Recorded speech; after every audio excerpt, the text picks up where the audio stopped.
नमस्कार दोस्तों, हम 3D के अंदर स्पेयर टॉपिक स्टार्ट कर चुके थे और उसको हम करने वाले हैं।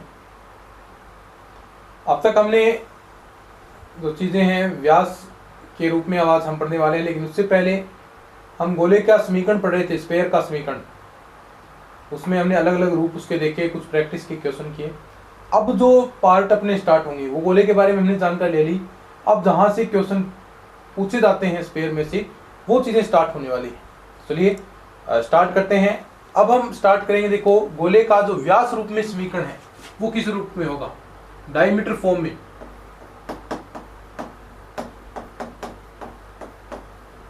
यानी जिसे आप कहते हैं व्यास रूप। ठीक है, बिल्कुल सिंपल सी बात है, पढ़ते हैं। तो देखिए, इसके जो नोट्स हैं वो आपको अपने टीम के जो व्हाट्सएप नंबर हैं वहां पर मिल जाएंगे। ये नंबर आप नोट कर लीजिएगा, व्हाट्सएप 94 618 30 454। यहाँ पर मिलेंगे। सिर्फ 351 रुपये उसकी प्राइस है। और कंप्लीट कोर्स अगर आप लेना चाहें 721, जिसके अंदर नोट्स भी आ जाएंगे, 4000 प्रैक्टिस के टॉपिक वाइज क्वेश्चन भी आ जाएंगे और वीडियो क्लासेस भी आ जाएंगी। तो वो भी आप बाई कर सकते हैं यहाँ पर कॉन्टैक्ट करके। ठीक है, चलिए हम बात करते हैं आगे व्यास रूप में समीकरण। देखिए, हमें व्यास रूप में चाहिए, तो ये देखिए, मान लीजिए ये अपना क्या है, स्पेयर है। ये इसका क्या हो गया? डायमीटर। ठीक है, इसके आप पॉइंट मान सकते हैं ए और बी। ठीक है, ये पॉइंट है ए और बी। यहां पर कोई बिंदु है P, x comma y comma z इसके निर्देशांक हैं। इनके मान लिए हमने x1 x2 x3। ठीक है, इस प्रकार मान सकते हैं। सॉरी, ये तो पॉइंट ऐसे x1 y1 z, और ये हो गए x2 y2। ठीक है, इस प्रकार, यानी क्योंकि स्पेयर है तो त्रिविम ज्यामिति होगी, तो इसके x के निर्देशांक हमने मान लिए और y के निर्देशांक मान लिए इस बिंदु के। ठीक है, अब हम आपको निकालना है व्यास रूप में गोले का समीकरण। ध्यान से देखिएगा। अब यहां से जो ये AP हम मिलाएंगे और ये BP मिलाएंगे। हमने त्रिभुज जो 9 से 10 वाला पोर्शन है उसके अंदर जियोमेट्री में त्रिभुज पढ़ा था कि अगर व्यास से, दोनों व्यास के जो अंतिम सिरे हैं, जो जहां पर मिलेंगे गोले के या सर्किल के जिस बिंदु पर मिलते हैं, वो 90 डिग्री का कोण बनाते हैं। तो ये एंगल इसके लिए भी सेट होगा, ये कितने? 90 डिग्री। यानी आप क्या कह सकते हो? आप तो ये कह दो कि AP और BP क्या है? दोनों परपेंडिकुलर हैं भाई। क्या है? AP और BP। ये हमने पढ़ रखा है, ये नॉर्मल चीजें हैं कि जो फॉर्म वही है, व्यास के जो दोनों सिरे हैं वो परिधि पर अगर एक दूसरे को मिलते हैं तो वो हमेशा जो काटेंगे तो उनके बीच में जो एंगल है कितने डिग्री का होगा? 90 डिग्री का होगा। तो यानी AP परपेंडिकुलर क्या है? BP। तो यानी इन दोनों के दिक् अनुपात निकालने पड़ेंगे। तो AP रेखा के दिक् अनुपात क्या होते हैं? दिक् अनुपात आपको जानते हैं क्या होते हैं? AP रेखा के दिक् अनुपात क्या होते हैं? हम इस प्रकार निकालते हैं x2 x1 y2 y1 z2 z1। इस प्रकार दिक् अनुपात निकलते हैं। ये बिंदु माइनस ये बिंदु माइनस ये, और ऐसे ही BP रेखा के दिक् अनुपात आ जाएंगे। तो इसके दिक् अनुपात क्या होंगे? x माइनस का x1, y माइनस का y1, z माइनस का z1। ऐसे ही BP रेखा के दिक् अनुपात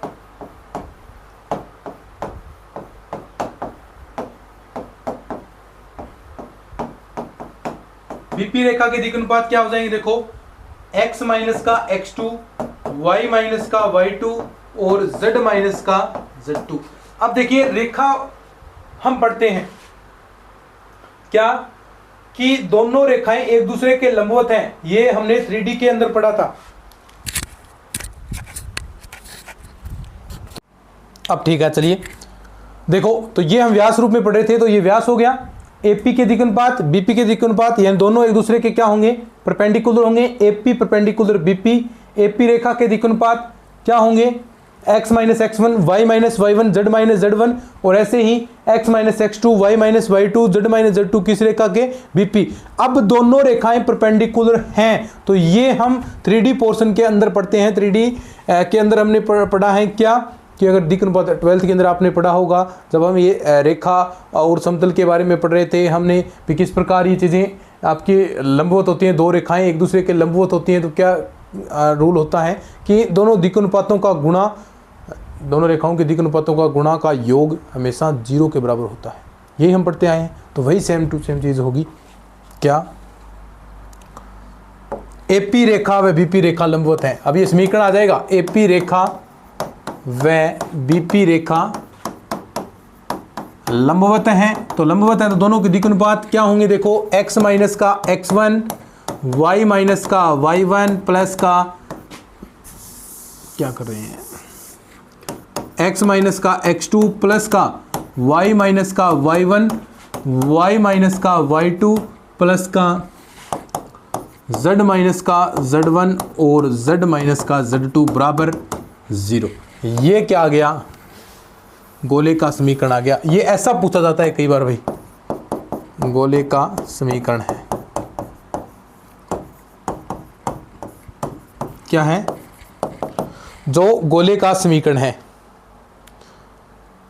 बस बिल्कुल सिंपल सी बात है, एपी रेखा व बीपी रेखा के लंबवत होगा।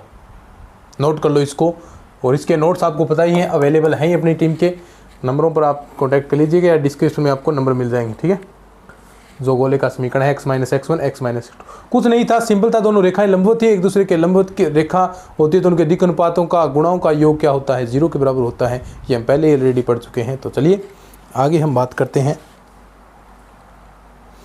अब कुछ चीज़ें इंपॉर्टेंट आएंगी भाई। क्वेश्चन है, बढ़िया क्वेश्चन है क्या कि बिंदु 1,0,0, 0,1,0 और 0,0,1 ये 3 बिंदु हैं। बिंदुओं से गुजरने वाले गोले का समीकरण, बिंदुओं से गुजरने वाले, जो होमवर्क देता हूं वो किया करें, गुजरने वाले गोले का समीकरण है और नए आए तो नोट्स के अंदर देख लिया करें। ठीक है, नोट्स के अंदर वो आपको मिल जाएगा। ठीक है, तो इसके गोले का समीकरण आपको बताना है।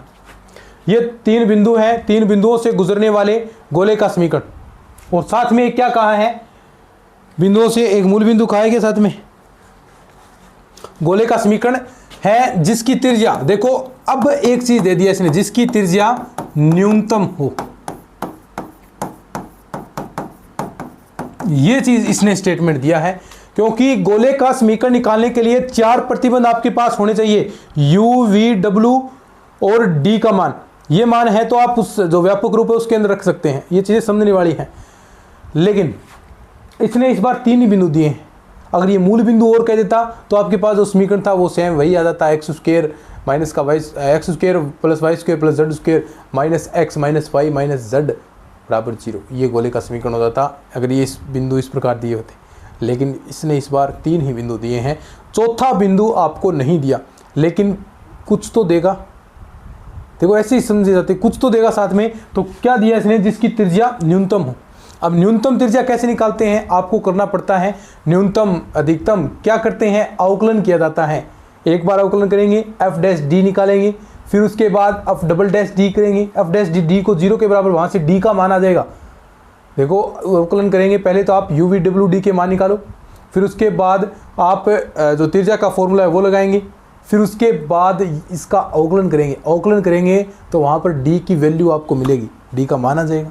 डी का मान आएगा, समीकरण के अंदर पुट कर देंगे तो यू वी डब्ल्यू डी के मान आ जाएंगे। तो इस प्रकार क्रम में ये चीज़ें चलती हैं। तो देखो सबसे पहले यहाँ से जो गोले का व्यापक रूप है वो क्या होता है, गोले का व्यापक समीकरण एक्स स्क्वायर प्लस का वाई स्क्वायर प्लस का जेड स्क्वायर प्लस का 2ux प्लस का 2vy प्लस का 2wz प्लस का d बराबर 0। ये समीकरण होता है, ये समीकरण 1। तो सबसे पहला हम निकालते हैं कौन से बिंदु से, पहले बिंदु से। 1,0,0 ये बिंदु मैं इसके अंदर गुजार रहा हूं, तो देखो क्या आएगा, एक तो एक्स स्क्वायर की जगह एक्स की जगह 1 रखना है, तो यहां पर क्या आ जाएगा 1 की स्क्वायर, ये 0 और क्या आएगा 2u और एक क्या आ जाएगा ये 0 क्योंकि y और z 0 प्लस का d बराबर 0। यहां से जो u का मान है वो देखिए क्या आएगा, u बराबर 2u क्या आ गया d माइनस का 1। देखो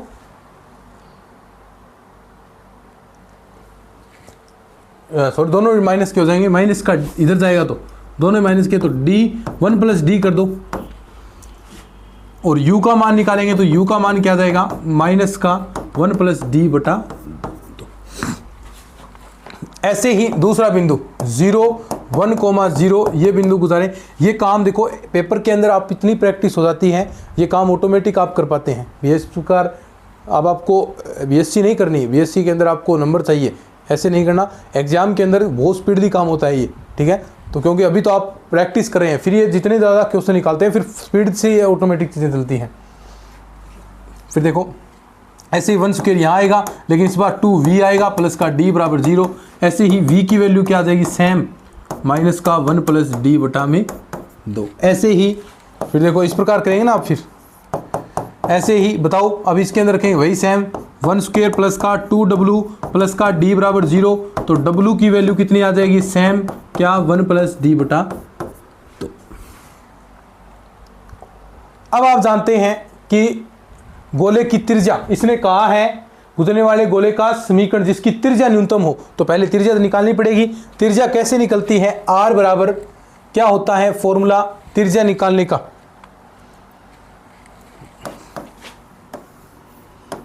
ये फॉर्मूला मैं लिख रहा हूं, बताओ सही है या नहीं, बोलो सही है। तो r स्क्वायर में कर दूं तो क्या ये भी सही है, ठीक है। अब बताना तो r स्क्वायर मैं ऐसा कर रहा हूं 1 प्लस डी बटा 2 की स्क्वायर, देखना, या फिर ऐसा कर दो, थोड़ा सा और सोल्व करूं मैं, 1 प्लस डी की स्क्वायर अपॉन में 4, 1 प्लस डी की स्क्वायर अपॉन में 4, 1 प्लस डी की स्क्वायर अपॉन में क्या 4 और माइनस का डी। कैसे आया है, यहां पर u v w के मान रखे हैं, कहां से, ये वाले मान, बोलो u v w समझ में रहे ना। तो u v w के ये मान हमने पुट कर दिए कहां पर, यहां पर, तो ये फॉर्म बन जाएगी। उसके बाद क्या करेंगे, इसको ओपन करेंगे और क्या करते हैं अपन 4 एलसीएम ले लीजिए, तो माइनस का 4d वहां चला जाएगा, बोलो 1/4 आप ऑलरेडी बाहर निकाल सकते हैं ऐसे, ठीक है। तो देखो क्या आएगा ओपन करते हैं इसको, तो 1 स्क्वायर प्लस का डी स्क्वायर प्लस का 2d, ऐसे ही सेम आगे भी बनेगा, सेम आगे भी बनेगा, और इतना तो बन गया, और यहां पर देखो माइनस का क्या आ जाएगा फिर 4d, और ये आप ऐसे भी लिख सकते हैं ना 2d माइनस का 4d, बोलो 2d 4d 6d, 6d में से आप कितने घटा रहे हैं 4d घटाएंगे, कितने बचेंगे फिर 2d, देखो 2d 2d 2d कितने 6d, और वहां से ये 4d घटेगा तो 2d बच गए, D square D square D square कितने 3d स्क्वायर, और ये भी 1 1 1 कितना 3, तो 3 मैं कॉमन ले सकता हूं क्या यहां से, क्या ऐसा कुछ बन जाएगा, देखो क्या कुछ बन सकता है यहां से, 1 2 3 और चीज क्या बनी है यहां से,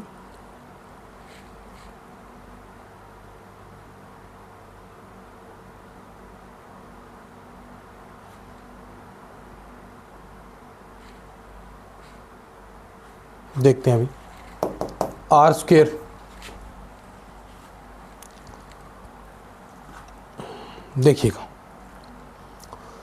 तो 1/4 तो ऑलरेडी है पहले, तो डी स्क्वायर कितने 3d², एक कितने प्लस का 3 और प्लस का 2d आपका बच गया, ये चीज़ आपकी बच गई भी। ठीक है, अब काम क्या करना आपको, करना न्यूनतम निकालना, तिर्य्या न्यूनतम। तो r² बराबर क्या मान है, r² बराबर देखिए हम आगे बढ़ाते हैं, r² बराबर क्या था 1/4, कितना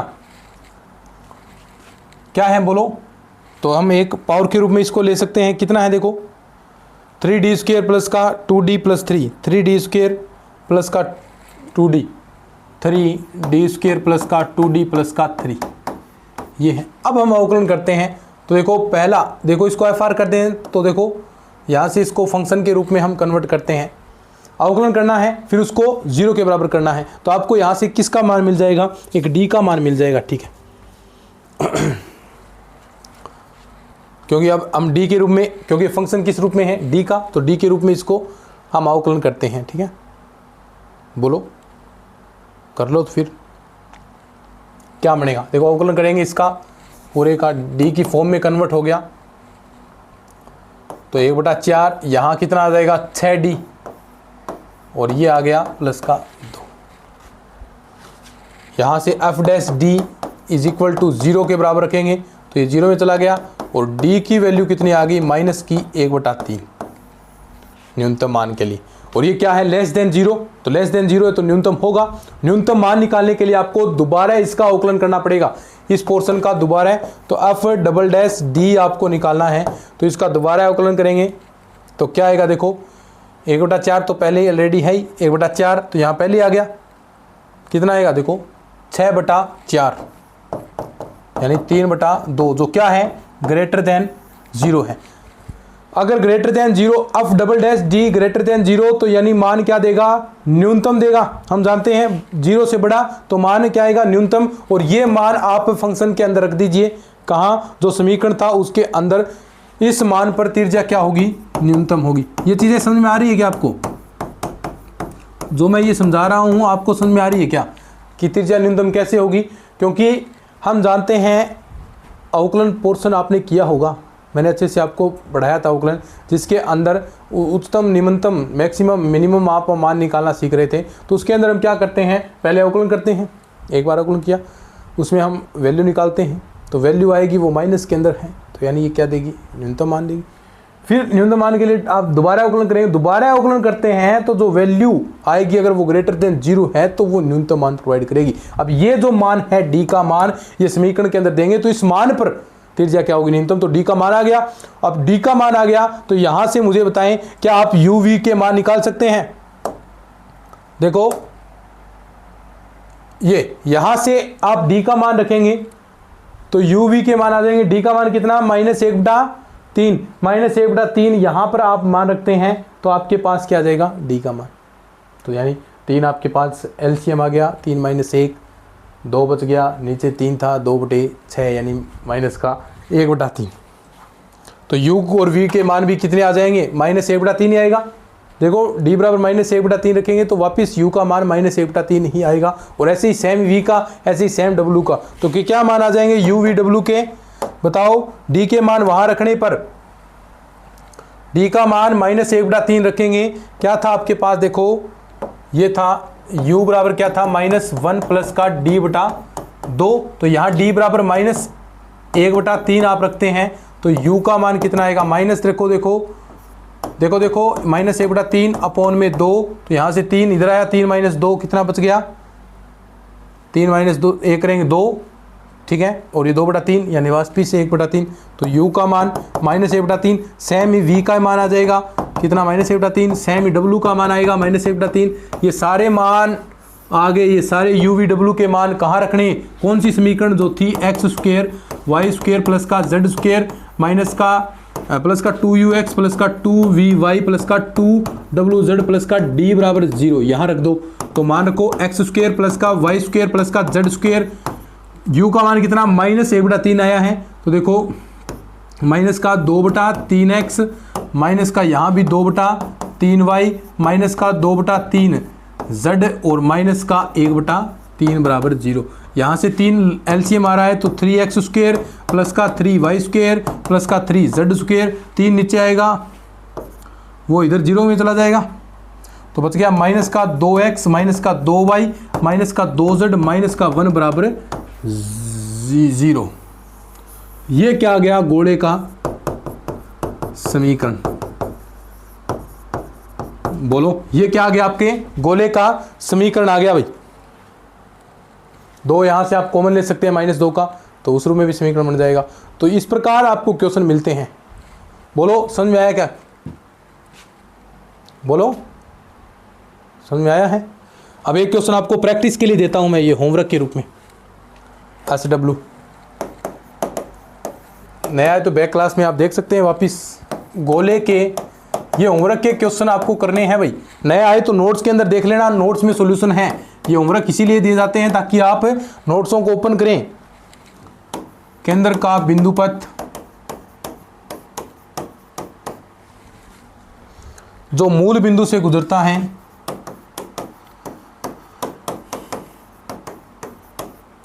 जो मूल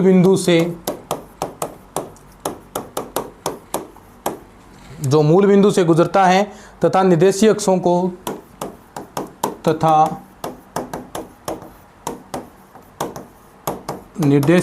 को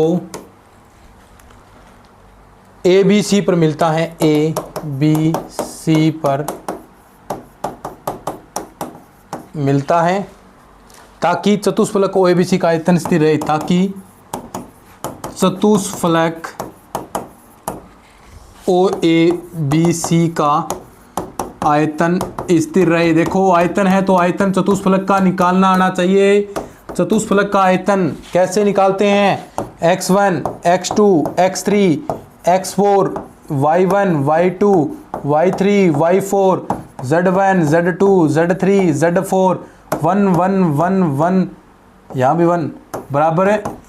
बताओ जो मान दे रखा आयतन होता है ये अचर, इसने अचर दे रखा है तो अचर, इस प्रकार आयतन निकलता है। तो ये होमवर्क के रूप में क्वेश्चन है, आपको करना है स्वयं, ठीक है। और नोट्स आपको पता ही है कहाँ मिलेंगे, टीम के व्हाट्सएप नंबर 94 618 30 454, और मस्ती से कोर्स करेंगे, ठीक है। तो चलिए आज के इस वीडियो में इतना ही, धन्यवाद।